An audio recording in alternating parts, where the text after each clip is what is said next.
So hello everybody, hello guys, welcome to back my YouTube channel है सबलाई फेरि पनि स्वागत छ ब्लगमा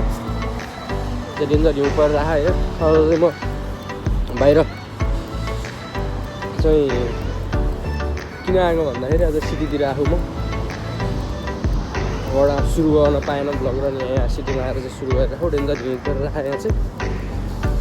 ब्लगलाई चाहिँ सुरुदेखि अन्तिम समय हेर्दिनु होला माया गर्नु होला सबजनाले सब्सक्राइब पनि गरिदिनु होला राम्रो लागेमा युट्युब च्यानललाई आउँछ ब्लगलाई सो त्यही नै गाइस अब चाहिँ के हुन्छ त्यहाँ जाँदा आउँदा है बाटोमा म सबै तपाईँहरूलाई देखाउँछु यो चाहिँ हेरिदिनु होला है त गाइस केटाहरू चाहिँ हिँडिरहेको छन् है टन्नै छौँ हामी सबै एटिएम लिनलाई हामी सबको स्यालेरी आएको केटाहरू सब खुसी छन् आज पार्टी हुन्छ आज हाम्रो होस्टेलमा चाहिँ टक्क केटाहरू पुरै पैसा झिक्नलाई हतार भइरहेको छ सबहरू छिटिन्छ सक्छ लास्ट महिनाको चाहिँ टक्क लगाएर कहाँ हिँडिरहेको यहीँबाट यता होइन अलि परबाट होइन र उल्टे ल्याखाँदैन लु माथिबाट जाने झन् सजिलो हुन्थ्यो त हौ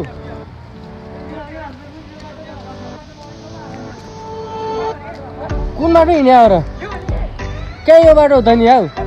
यताबाट जाने हो त म त यताबाट नि रहेछ अरे हौडा केटाहरूले बाटो बिर्सेर तनाव अब फेरि उल्टे म त यताबाट नि बाटो छ होला भनेको कहाँ त्यताबाट बाटो छ त नि यताबाट हो नि त बाटो उल्टे हिँडालिदिने हामीलाई यार बाटो बिर्सेर केटाहरूले मलाई बाटो थाहा नि त मलाई अस्ति थाहा थिएन है अस्ति चाहिँ थाहा नभएर चाहिँ एकजना दाइलाई लिएर आएको अनि अहिले चाहिँ यताबाट जानु लाग्यो कहाँ बाटो यताबाट जाने हो उहाँ पर टेन्सन नलिउँ न यार बाटो थाहा कि मलाई यार त्यही नै हो आइज बाटो थाहा कि दाइ मलाई यार टेन्सन नलिनु न म गाइड हो नि त गाइड मान्छे हो त अनि के टेन्सन लिनु हौ अरू त यस्तै हो अरूको ठाउँमा विदेशमा गाह्रो छ गरी खान चिसो छ भने जस्तो स्यालेरी हाल्दै छैन के गर्नु लास्ट गाह्रो छ बाँच्नलाई गाह्रो छ अर्को ठाउँमा नेपालमा नै केही भइदिएको भए चाहिँ यो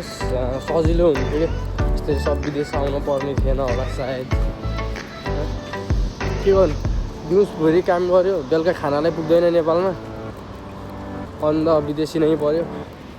अनि परदेशीको पीडा कसले बुझ्छ अब यहाँ कसले बुझ्न सक्छ र गाह्रो छ हाम्रो परदेशीलाई फाइनली अब म टाइममा नै आइपुग्यो अब यहाँ म एटिएम कार्ड लिन्छु के गर्नुपर्छ एटिएम कार्ड लिएर बुझ्छु त्यो एटिएम कार्ड लिन्छ अनि पैसा पनि झिक्नु छ रासन खाएर पैसा पनि भ्याइसक्यो कि त्यहाँदेखि आज पैसा हाल्ने हो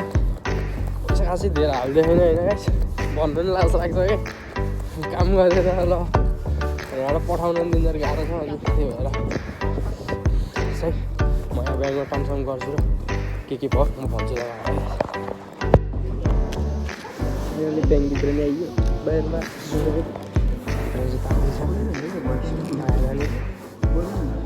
टोकन लिइसक्यो टोकन ल्याएर नम्बर वेट गरेर चाहिँ बसेर अब एटिएम कार्ड लिएर बाहिर गएर एटिएमबाट पैसा झिक्ने हो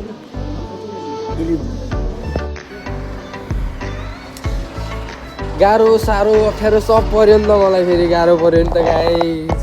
एटिएम निस्कियो होला भनेर आएको ल एटिएमै निस्किएन रहेछ टाइमै नभएको रहेछ 7 दिनपछि आउनु भनेर लगाइदियो फेरि अब 6-7 दिनपछि आउनु पर्ने भयो फेरि पनि अहिले चाहिँ भर्खर ब्याङ्कबाट बाहिर निस्किसकेको अनि अब चाहिँ रुम जानुपर्ने हुन्छ अनि केटाहरूले कि सामान किन्नुपर्ने भयो अब सामान किनिन्छ अनि फेरि रुम पुगिन्छ गाह्रो छ डेन्जर चिसो छ हिउँ परिरहेको छ है राम्रोसँग अब क्यामेरामा राम्ररी देखिन्न राम्ररी बसेको छैन कि अहिलेको हिउँ चाहिँ बिहानमा चाहिँ परिरहेको थियो बिहानको हल्का अहिले चाहिँ पक्लेर अनि देखेको छैन गाह्रो पऱ्यो दुःख पाइन्छ त्यही हो अब फोन हानेर आउनुपर्ने फोन हान्नलाई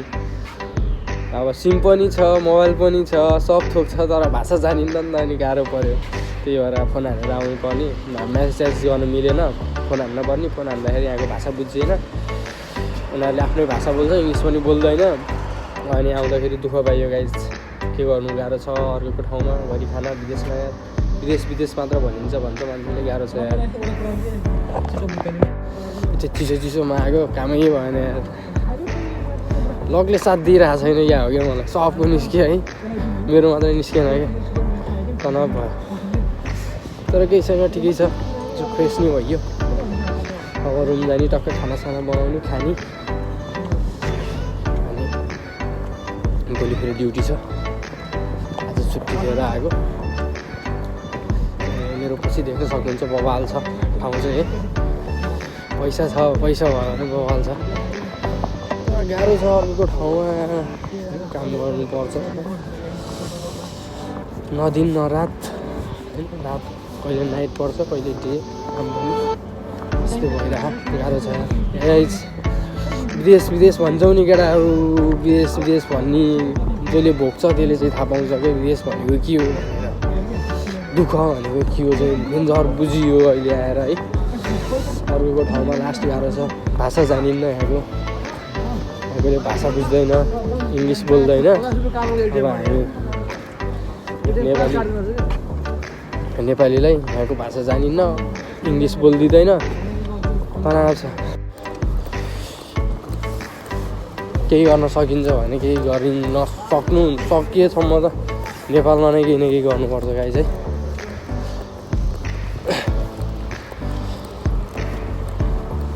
सकेको नेपालमा गर्नुपर्छ त्यत्तिको दुःख त कसम नेपालमा गर्ने भने नि हामीले